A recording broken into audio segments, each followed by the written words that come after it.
오늘 우리가 말씀을 방금 읽어드린 본문 말씀은 지혜의 말씀 가운데서 제가 평소에 늘 한번 말씀드리고 싶었던 성경 구절입니다. 여기에서 보면은 마음의 경영은 사람에게 있어도 말의 응답은 여호와께로부터 나오느니라.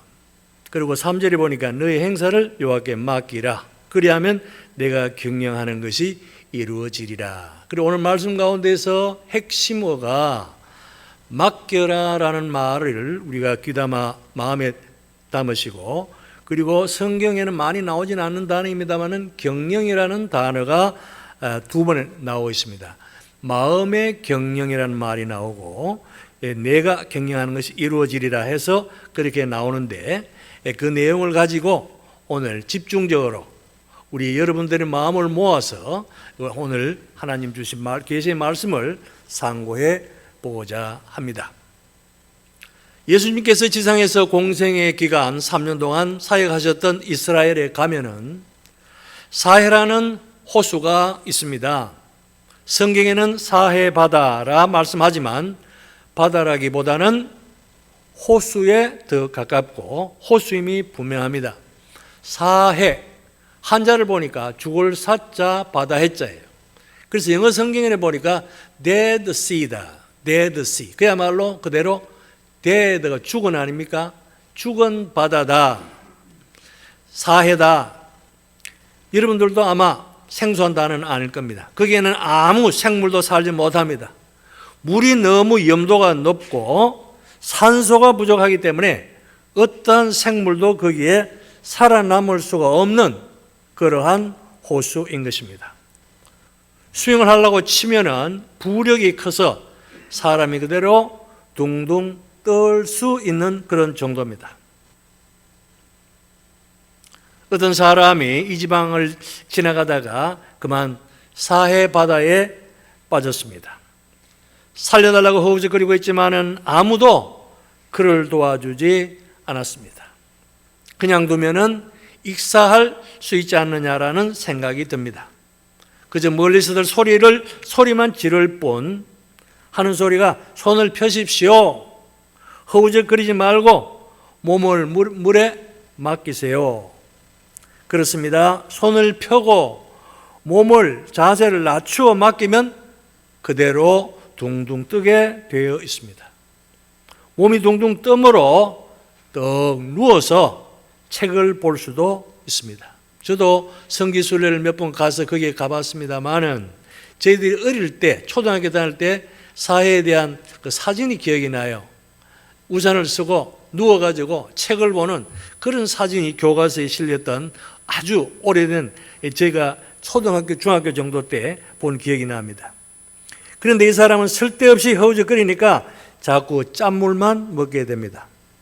저도 여러 차례 성지순례사 가서 해봤습니다. 그러니까 거기에서는 우리가 수영을 못하는 사람들도 누워 있으면, 가만히 있으면 저절로 뜨게 되어 있는데 공연히 몸을 세우고 허우적거리기만 해서 오히려 자꾸 빠져들어가는 사람들이 있었던 것입니다. 여기에는 대단히 상징적인 영적인 의미가 있습니다. 우리가 두 손을 들고 완전히 항복하고 힘을 주지 말고 힘을 빼고 손을 펴면은 길이 있습니다. 우리가 두 손을 들고 완전히 항복하고 그러나 길이 있는데, 그러나 아직도 허우적 몸부림만 치면 칠수록 점점 더 빠져들어가 일이 어려워지게 되는 것입니다. 우리가 스케이트를 타는 사람도 몸을 세우려고 하면 안 돼요. 자세를 낮추어 가지고 넘어지는 쪽으로 몸을 가져야 됩니다. 오른쪽으로 발을 하게 되면 오른쪽으로 몸을 숙여주고 좌측으로 또 갈 때는 좌측으로, 그러니까 넘어지면서 좌우로 이렇게 저으면서 가는 거죠. 직선으로 가지 않습니다. 사람은 일평생 살아가면서 자기 자신에 대하여 실망하며 살아가는 경우가 없지 않습니다. 자기 지식에 대해서, 애서 모아놓은 재물에 대하여 또 애써서 키워놓은 자식에 대하여 계속 실망을 하기도 하고 낙심을 하는 경우도 있을 것입니다. 그러면서도 여전히 미련을 버리지는 못합니다. 그렇게 했던 줄 알면서도 물질을 너무 의지합니다. 믿을 만한 것이 못 되는 줄 알면서 자기 의지를 믿습니다.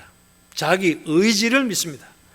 아무 쓸모없는 줄 알면서도 그래도 붙들고 무슨 큰 자랑이나 되는 것처럼 내세우려고들 합니다. 부질없는 얘기일 뿐입니다. 하나님은 성경에서 계시로 말씀하십니다.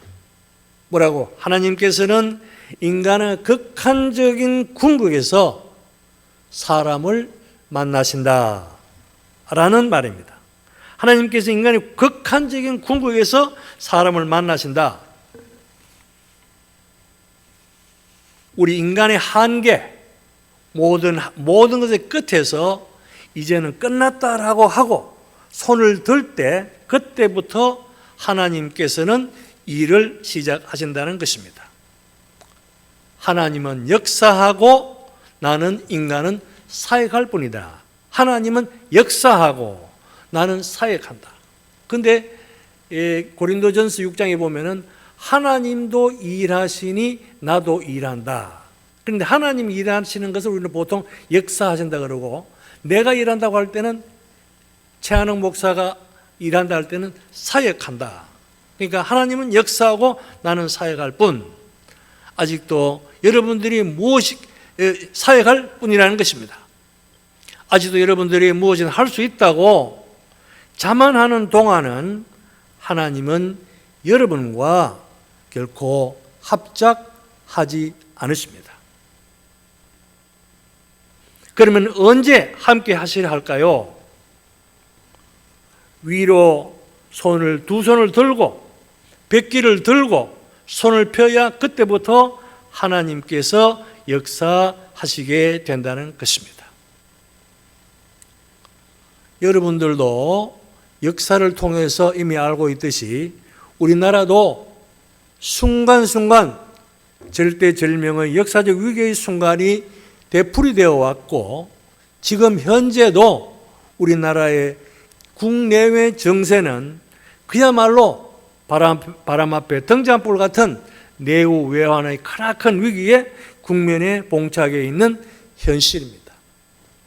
저는 생각했습니다. 구한말, 조선조 말 20세기 초엽에 왕조가 무능하고 사색 당쟁을 하느라 여념이 없어가지고 우리를 애워싸고 있는 나라들이 우리나라를 집어삼키려고 하는데도 그것에도 아랑곳하지 않고 남인, 북인, 노론, 소론이라고 하면서 나누어져서 분열해서 싸우고, 그러다 보니까 청나라가 우리나라를 해치려 하고, 러시아가 우리를 해치려 하고, 일본이 우리를 해치려 하고, 그야말로 우리는 그 사면초가가 돼서 그 안에서 이러지도 못하고 저러지도 못하고, 그야말로 망국의 운명이 먹구름이 우리 현실 앞에 다가와 있었던 적이 있습니다.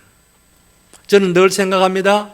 그야말로 우리나라 우리나라 당군 역사상 가장 국가의 수치, 국치의 날이 언제냐? 1905년 을사보호조약, 1910년 한일합방. 그러므로 인해서 일본의 식민지 지배를 받게 되고 일제의 압제에서 신음하게 되고 언제 해방이 될지도 모르는 그야말로 암흑과 같은 시대를 우리 조상들은, 우리 선조들은 살아왔던 것입니다. 저는 저희 아버지를 돌아볼 때 아버지 세대가 평생 젊음을 일제시대 때 보냈습니다. 그렇기 때문에 우리 아버지도 보면은 그거 희망이 없으니까 어디로 갔느냐?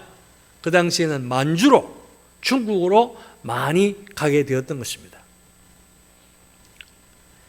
그래서 그 당시에는 일본이 얼마나 세력이 셌느냐?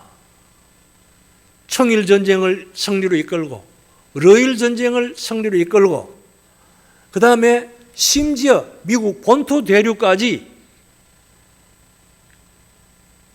침략한다고 진주만을 공격하고, 그래서 그 한동안에 일본이 군국주의로서 세계를 호령하면서 미국의 본토까지도 가미가제 특공대라고 해서 해가지고 공격을 하면서 그야말로 승리를 목전에 둔 듯 일본이 기고만장하던 때가 있고, 그때는 우리는 그야말로 일본의 앞지 밑에서 신음하고 있었던 안타까운 역사가 있었습니다. 그때는 그래서 우리 3.1운동 때도 우리 조상들은, 기독교인들은 33인 중에서 반이 기독교 목사나 장로들이었습니다. 그런데 중요한 것은 그러한 역사 가운데서 우리 인간의 한계가, 미래가 보이지 않을 때 하나님께서 개입하셨습니다. 그래서 우리나라 애국가에 보면은 기가 막힌 성경 구절이 나옵니다. 하나님이 보호하사 우리나라 만세. 그래서 그런데 미국이 개입을 해서 1945년 8월 6일 일본 본토에다가 원자폭탄 히로시마 나가사키에 2방을 때림으로 인해서 그날로 대한민국은 바로 빛을 찾았고, 광복이 뭡니까? 빛광자, 찾을 복자, 광복절, 해방을 맞았던 것입니다. 그게 우리 능력이 있었습니까? 우리가 한 게 뭐가 있습니까? 아무것도 한 게 없습니다. 왜? 하나님이 도우셨기 때문입니다. 그것을 믿는 여러분들 되시기를 바랍니다. 6.25 사변도 마찬가지입니다. 시간이 없어서 그 얘기는 못합니다만은 6.25 사변도 그야말로 우리가 그 목구멍까지 넘어갔는데 인천 상륙작전으로 하나님께서 개입해서 그야말로 북진 통일을 눈앞에 둘 정도로까지 우리가 치고 올라갔던, 우리 힘이 있어서 간 게 아니에요. 우리와는 관계없는 외부의 국제연합이라든가 이런 나라에서 기적적으로, 불가능한 일을 기적적으로 도움으로 인해서 우리는 갑자기 뜬금없이 어느 날 갑자기 하나님께서 대한민국을 보호하사 그야말로 해방의 광복절을 맞이하게 되었던 것입니다. 우리 교인들 가운데도 가만히 보면 어떤 때는 하나님을 믿는 것 같긴 한데 믿는 대로 살지 못하는 사람이 적지 않게 있습니다. 안 믿는다고도 볼 수 없지만 믿음의 심지가 약하여 휘청휘청하며 불안불안한 상태의 믿음이 많은 것이 사실입니다. 왜 이렇게 미적지근한 미온적인 차지도 덥지도 않은 생을 이어가야 하는 것입니까? 신앙이라고 하는 것은 무엇입니까? 신앙이라고 하는 것은 쉽게 말해서 하나님과의 나와의 올바른 관계의 정립이다. 관계, relation. 하나님과의 올바른 관계의 정립이다. 신앙이라고 하는 것은 그래서 전적으로 받아들이는 것입니다. 위탁하는 것입니다. 맡긴다는 뜻이 우리가 다른 말로 하면 위탁한다는 것이죠.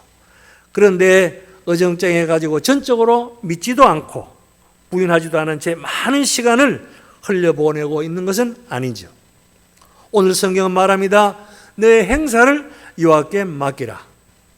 맡기라는 말이 무엇입니까? 전적 위탁하고 전적으로 하나님을 신뢰하고 하나님을 의지하라는 것입니다. 하나님의 말씀에 순종한다는 것은 좀 더 구체적으로 말씀드린다면 나의 짐을 하나님께 전가한다라는 뜻입니다. 나의 짐을, 나의 책임을 하나님께 떠넘긴다, 전가한다라는 뜻입니다. 하나님이 주신 말씀에 전적으로 순종하고 보면 내가 아닌 하나님께서 책임을 져 주십니다. 그러고 보면 이제는 나의 책임이 아닙니다. 그런 거로 하나님의 말씀에 순종하는 사람은 그 영이 언제나 자유로운 것입니다. 고린도전서 3장 17절 말씀, 주는 영이시니 주의 영이 계신 곳에 자유함이 있습니다. 자유, 마음 설레지 않습니까? 자유가 없다고 생각해 보십시오. 자유가 있으면 걱정이 없습니다. 하나님의 뜻대로 순종했으니까 이제는 하나님께서 알아서 알아서 하실 것입니다. 나에게는 하등의 책임도 없습니다. 이것을 알아야 합니다. 하나님의 말씀을 거역하는 사람은 거역할수록 점점 더 마음이 무거워지게 마련이라는 것입니다. 오늘 성경 안 읽어드렸습니다만 제일 결론적으로 마지막 절인데 16장 9절에 이렇게 말씀하고 있습니다. 사람이 마음으로 자기의 길을 계획할지라도 그 걸음을 인도하는 자는 여호와시니라. 계획하는 바도 고난이 닥칠 때마다 하나님께 맡기고 하나님께 묻고 하나님께 기도하라고 말씀을 하게 되는 것입니다. 저 개인의 인생 여정을 잠깐 말씀드려 보겠습니다. 저의 인생 여정도 여러분 어느 누구나 별로 다를 게 없습니다. 성공과 실패와 좌절과 굴곡이 병행해서 나타난 삶이었습니다. 쉽게 말해서 희로애락이 병행된 함께 일어나는 그런 삶을 살았던 것입니다. 저는 군 생활을 좀 특이하게 했습니다. 하사로 군에 입대를 당해서 비무장지대 DMZ에서 3년 동안 수색팀으로 근무를 했습니다. 거기에는 사방이 지뢰밭이 많습니다. 확인된 지뢰밭도 있고 미확인 지뢰밭도 있습니다. 항상 실탄은 24시간 장전하고 있습니다. 그리고 잠을 자는데 바지를 입고 잠을 자야 됩니다. 왜 그러냐? 상황이 언제 터질지도 모르니까. 근데 그 당시에는요, 전기 자체가 들어오지 않았습니다. 왜? 비무장지대, 지금은 모르겠습니다. 비무장지대 안에는 전기가 들어오지 않습니다. 깜깜합니다. 그래서 호록하는 거, 여러분 시골에 호롱 그런 걸 가지고 닦고 쓰고 해서 불을 밝히고 하고 그렇게 군대 생활을 했던 적이 있는데, 지금 생각하니까 남들은 경험하지 못한 힘든 좋은 경험이 아니었나. 그럼에도 불구하고 많은 순간순간 위기의 순간이 있었음에도 불구하고 하나님께서 저를 그래도 머리털 하나 상하지 않고 군대 생활 잘 할 수 있도록 해주신 것을 생각할 때, 그 당시엔 힘들었지만 너무나도 고난이 내한테 얼마나 유익이었나라는 생각도 해봤습니다. 그리고 또 대학을 졸업하면서 대기업에서 5대양 6대주의 많은 외국인들과 해외 비즈니스를 해보기도 했습니다. 근데 그게 중요한 것이 아니고, 그러나 무엇보다 저희 신앙 여정에 가장 큰 영향을 미친 일이 있습니다. 40대 중반에 심장혈관 동맥 이식이라고 하는 대수술을 하게 된 사건입니다. 저로서는 정말로 황당한, 눈앞이 캄캄한 그런 청천벽력 같은 진단이었습니다. 지금 조용히 생각하니까, 지금이니까 내가 살아남을 수 있었는데, 우리 아버지 세대 같으면은 아마 그 일로 인해서 이 세상을 살아남기는 어려웠을 것입니다. 그때 그래서 저도 세브란스 병원에서 입원을 해가지고 약 한 달 동안 입원하면서 그야말로 좋은 여건 하에서 그걸 해가지고, 지금 그것이 세월이 97년도 했으니까 만 28년, 29년, 거의 30년 가까이 됐는데, 이 정도의 모습을 지켜주신 하나님께 생각하면 저는 하나님 앞에 이번 은혜는 이루 언어로서 형언할 수 없을 정도라고 저는 생각하고 있습니다. 우리가 믿음 생활을 하면서 여러 가지 그런 기성정결 여러 가지 일이 생기게 됩니다만은, 꼭 제가 말씀드리고 싶은 것은 우리가 기도하면서 잘 살게 해달라고만 기도하지 말고 하나님을 잘 믿게 해달라고 기도해야 할 것이 아닌가라는 생각을 요즘 생각이 들었습니다. 잘 살게 해달라가 아니라 잘 믿게 해달라고 할 때 그 기도가 중요한 기도요. 하나님께서 쉽게 들어 응답해 주실 줄 믿습니다. 그래서 저도 그러한 우여곡절을 겪으면서 나의 인생관, 신앙적 가치관이 송두리째 바뀌는 대전환점을 오게 되었고, 그래서 늦게 50대가 넘어서 제가 신학교에 다시 들어가서 그야말로 저의 제자들 같은, 그때 저 총장님이 저보다 나이가 적었었어요. 총장님은 나이가 저보다 젊었었는데, 그러니까 학창 시절을 너무 감사하게 잘 공부할 수 있었습니다. 공부할 수 있다는 게 얼마나 감사한지, 그 당시에는 모든 걸 내려놓고 그걸 하게 됐는데, 그걸로 인해서 저 집사람이 모든 경제적인 것을 짊어지고 살아온 걸 지금 생각하면은 저는 늘 하나님께도 빚진 마음이고 또한 빚진 마음이 이루 말할 수 없다는 것을 여러분들에게도 고백할 수 있습니다. 하나님과의 인격적 관계가 회복되는, 그래서 늦게 신앙하게 되는 결정적 동기가 되었던 것입니다. 사랑하는 성도 여러분, 어차피 내 능력으로만 살지 못하는 인생인데 왜 사람들은 그렇게들 생각이 많습니까? 깨끗이 손 들고 하나님께 온전히 맡겨버리면 될 일을 두 손 들고 항복하고 세상이 어디로 가든 하나님께서 알아서 인도해 주실 것인데 걱정할 게 무엇이 있느냐는 것입니다. 그래서 미국 사람들도 두 손 들고 항복한다는 것을 뭐라 그러냐? give up 한다. give up. 뭐 포기한다. 항복한다. 그럼 저는 하나님께 항복을 했습니다. 근데 지금은 어떠냐? 남이 볼 때는 어떨지 몰라도 내 자신으로서는 I am so happy. 나는 너무너무 행복하다. 많이 가지지는 못했지만은 다 가지는 것처럼 느껴지면서 하루하루 감사한 마음을 가지고 있습니다. 그렇습니다.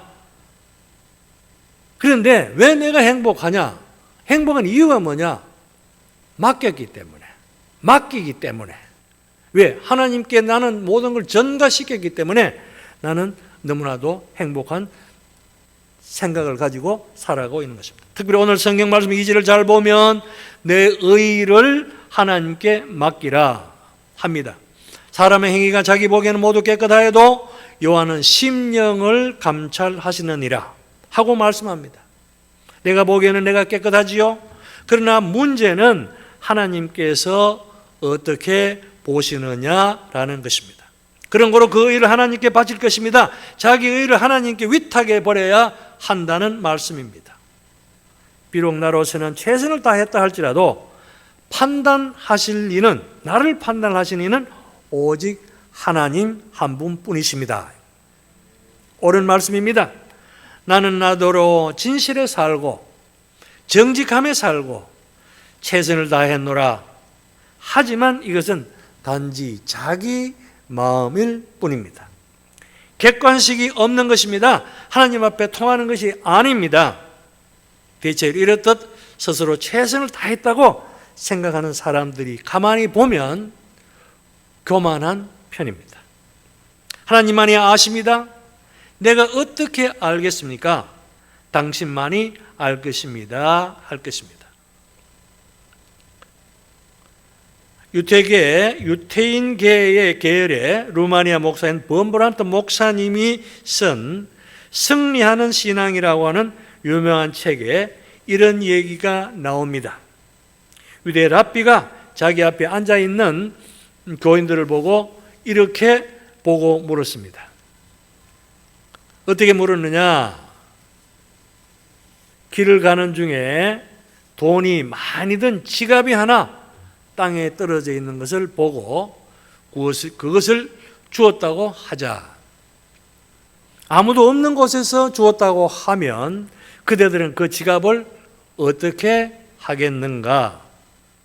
한 사람이 대답을 합니다. 저는 아이도 많고 생활도 어렵고 하나님께서 나에게 주신 선물인 줄 알고 잘 쓰겠습니다 라고 답을 합니다. 랍비가 그를 보고 말합니다. 그대는 도둑놈이도다. 그러자 다른 한 사람이 나서서 말합니다. 그것은 빨리 주인을 찾아 돌려줘야 합니다. 저는 당장 주인을 찾아 돌려주겠습니다. 했더니 랍비는 그를 보고 말을 합니다. 그대는 바보로다. 랍비는 또 다른 사람에게 똑같이 묻습니다. 그대가 이렇게 돈 많이 든 지갑을 발견했다면 어떻게 하겠는가? 저요? 저는 제 자신을 믿을 수가 없습니다. 그러므로 이 일을 당해 봐야 알겠습니다. 제가 원체 마음이 약하고 욕심이 많아나서 막상 그런 일을 당하고 보면 정말 그것을 주인 찾아 돌려줄 수 있을지 없을지는 저도 잘 모르겠습니다. 그저 하나님의 은총에 맡길 뿐입니다. 라고 했더니 이에 랍비는 고개를 끄덕이면서 하는 말이 그대 말이 옳도다. 사랑하는 성도 여러분, 내 힘만으로 정직할 수 있던가요? 하나님께서 내게 은총을 베푸시지 않으시고는 하찮은 일에서도 내가 바로 서기가 쉽지 않다는 것입니다. 나 나름의 생각, 나 나름의 도덕성의 잣대로만 옳으니 그러니 하며 남을 비판한다는 건 잘못된 일입니다. 주님만이 아십니다 하고 내 의를 하나님 앞에 맡겨버릴 것입니다. 제가 좋아하는 시편 37편 말씀에 이런 게 있습니다. 시편 37편 또 여호와를 기뻐하라. 제가 내 마음의 소원을 이루어 주시리로다. 너의 길을 여호와께 맡겨라. 너의 길을 여호와께 맡겨라. 저를 의지하면 저가 이루시고 내 의를 빛같이 나타내시며 이렇게 말씀하고 있습니다. 저는 요즘 건자에 조용히 밤에 잠자리에 들면서 이렇게 가끔 기도를 하곤 합니다. 하나님, 이 세상이 내 것입니까? 하나님 것입니까? 하나님, 당신의 세상이고 당신의 교회 아닙니까? 그러니 이제 당신께서 저들을 돌보아 책임져 주십시오. 나는 편안히 잠자리에 들겠습니다. 사랑하는 여러분, 오늘도 우리가 하나님보다 더 의지하고 있는 것이 무엇입니까? 하나님보다 더 의지하고 있는 것이 무엇입니까? 스가랴서 4장 6절 말씀에 만군의 여호와께서 말씀하시되 이는 힘으로도 되지 아니하며 능으로도 되지 아니하고 오직 나의 영으로 되느니라 라고 말씀했습니다. 욥기서 1장 21절 말씀 여러분도 잘 아실 것입니다. 주신 자도 여호와시요 취하신 자도 여호와시오니 여호와의 이름이 찬송을 받으실지니이다. 우리의 능력, 우리의 소유, 우리의 지위를 의지하는 사람 다 모두 십자가 앞에 내려놓고 나아갈 때에 오직 성령님께서 우리의 삶을 주관하시며 우리의 삶에 역도하는 역사가 나타날 줄 믿습니다. 내 행사를 여호와께 맡겨라. 그리하면 그가 이루시리라고 말씀을 하는 것입니다. 힘으로도 능으로도 안 됩니다. 오직 하나님의 은총과 성령이 부어져야 한다는 것입니다. 여러분, 아까는 애국가에 하나님이 보호하사 그 위기의 순간에 우리 한국을 건졌던 것처럼 왜 미국이 세계 최강대국이 된 줄 아십니까? 그것은 청교도의 후예로서 신앙의 자유를 찾아서 믿음의 터 위에 신천지인 아메리카 대륙을 건설하게 된 것은 건설했기 때문입니다. 건설했기 때문입니다. 그래서 그 사람들은 세계에서 유일하게 미국 돈, 달러 지폐에 뭐라고 써 있느냐? 우리들은 하나님을 믿고 맡깁니다. In God we trust라고 되어 있습니다. In God we trust. 그것도 재미있습니다. 원래는 we trust가 앞에 와야 되는데 문장이 in God, 하나님을 앞에 세웠어요. 그러니까 하나님 중심으로 생각하잖아요. We trust in God가 아니고 in God we trust. 여러분 달러 한번 나중에 1달러나 5달러나 어느 달러에 보세요. 세계에서 유일하게 우리는 하나님을 믿고 맡깁니다라고 적혀 있습니다. 저는 그것을 보고 깜짝 놀랐습니다. 아, 이것이 미국의 저력이구나. 하나님 우리 한국을 사랑하시는구나. 애국가에 불교와 유교가 이 우리나라의 그 토속 신앙인데도 불구하고 하나님이 보호하사라는 말이 들어갔다는 것은 이것은 기적이 아니라고 할 수가